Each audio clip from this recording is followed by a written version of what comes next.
Hi, my name is Morgan Treadwell and welcome to this week's Range Concepts. Today we're going to be talking about ecological site descriptions and state and transition models. Now these are two tools that rangeland managers constantly use in order to assess overall ecological sites. An ecological site description is a report that describes the properties associated within that ecological site, like a mesquite savanna site. This report includes site-specific vegetation and soil properties of a historic pre-European settlement historical plant community. It can also include proper functioning condition or potential natural vegetation. These reports also include those state and transition models that describe the patterns, causes, and indicators of transitions between communities within an ecological site. I hope you all enjoy this week's range concepts. Like I said, these are two very beneficial tools that range managers all over the nation use. Thank you. Okay, we're going to go back to the Texas Ecosystem Analytical Mapper, or TEAM. You can find that at tpwd.texas.gov/GIS/TEAM. And again, this platform works better in Google Chrome. Okay, so we're going to be looking at ecological site descriptions and state and transition models. Now, this is kind of a universal language of range scientists that NRCS uses, that research scientists use, and again, this is a tool that I rely on if I'm going to a new plant community or if I'm going to a new system that I'm not very familiar with. So I would recommend agents, y'all use this as much as possible whenever you're doing any type of site visits or whenever you get a landowner requesting information about his or her rangeland pastures. So we're going to turn on the ecological systems and the soil mapping.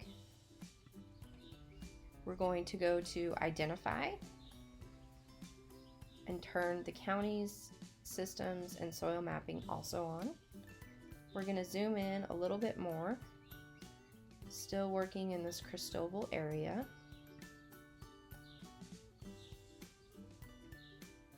Okay. And then we're going to go to identify boxes. All our boxes are checked and click Map Extent Legend. Okay. And then we're going to go to the soil survey information. Again, it's going to highlight the major soil type that we're working on.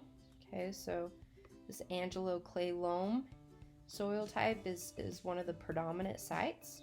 Going to click that blue link, and then we're also going to click the soil type link for the Angelo series up in the top left. Okay, that's going to bring me to this summarized report that is combined using ecological site description data from the NRCS and also web soil survey data as well. But what we're really after is this land classification box, and what more specifically is this ecological site description number. Okay, we can click that, and that's going to take us to a link provided by the Jornada LTER station.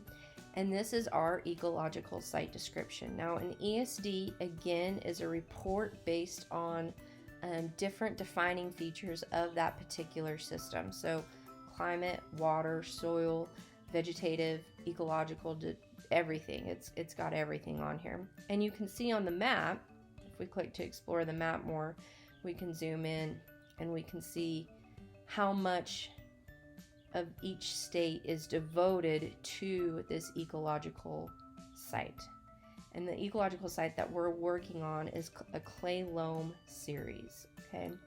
And it also gives us this specific number. Now, the NRCS has an ecological site description website that you can also work through. I just think this Jornada site is a little bit more user-friendly, and it's also streamlined into the Texas Ecosystem Analytical Mapper. So this report in its entirety can be built by clicking all sections, and that will essentially combine all these different categories. However, if you want to isolate these categories and go straight to them, you can click these certain categories. First things first, I want to just point out that these ecological site descriptions were built and approved by people that are really prominent in our rangeland discipline in the state of Texas. So Mark Mosley, many of you have worked with him before. He's the president of our Heart of Texas Prescribed Burn chapter in Brady. And also many of you probably know Stan Bradbury from Lubbock as well. So the folks who built these ecological site descriptions, they had boots on the ground and they collected all of the data necessary to build a solid, reliable resource. Okay, so let's go to the ecological dynamics. This ecological dynamics will be all the different plant communities associated within this ecological site of the clay loam. So we can scroll through this to the very bottom. It gives a really healthy narrative of what we can expect to see. But what I really want to emphasize are these state and transition models. Now, these state and transition models can be very helpful when we're talking woody brush encroachment. So it will always give you a reference site, and that reference site is either the historical plant community that this ecological site would have held prior to European settlement, or it is in reference to the potential natural vegetation that would typically occupy this site. And within the state and transition model, there are several steady sites that can exist.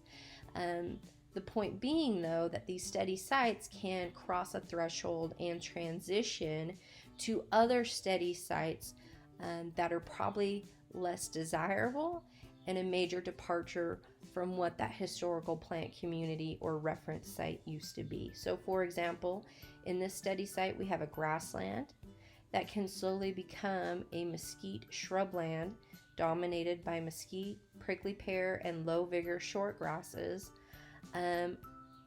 Or it can even take a step further and be dominated by mesquite, prickly pear, and annual grasses.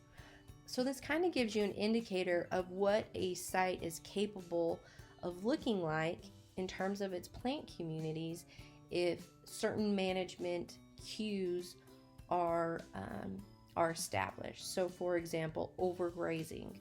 Okay? If we push a steady state to the point where we have seriously debilitated those reference plant community components, then it will transition into a less desirable steady state. One of these state and transition models will include a legend that talks about what initiated that transition between steady states. So for example, from 1.1a to 1.2a, it was abusive grazing, no fire, no brush management. And then to restore it, we would need to do some type of deferment, prescribed grazing, or prescribed burning and brush management. And then it kind of gives you a timeline of what you would be looking at. Okay.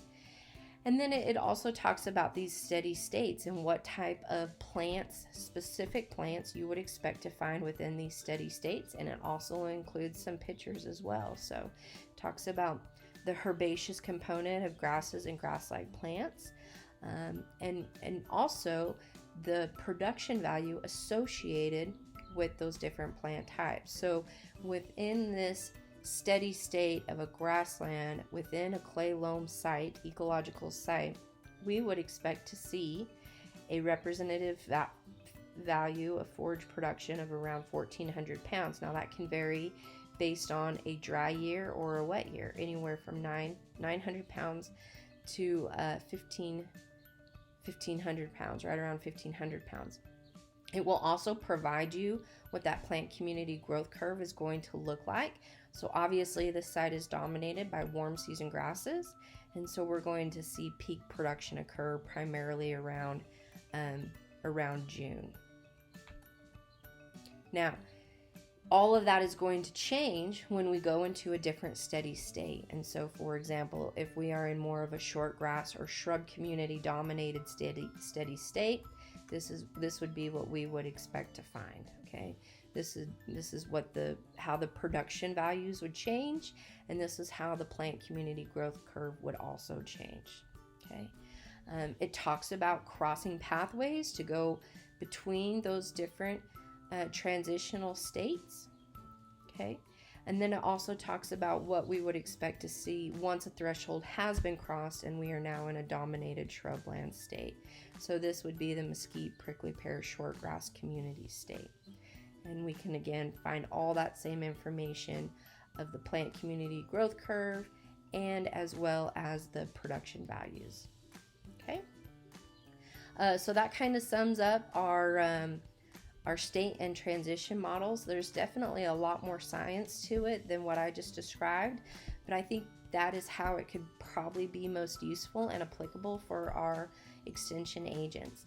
If you scroll a little bit further down, you'll see that there are some additional tables, and these additional tables will show specifically what plant species of short grasses, warm season grasses, cool season grasses, and then also functional group species you would expect to find on this particular ecological site of a clay loam series. So for example, blue grama, if I were to click this link would take me directly to the USDA NRCS plants database, where I could find some more in-depth information about this particular species. It tells me that blue grama should be on this site, and we should expect to see anywhere from 600 to 1,000 pounds of forage production from blue grama.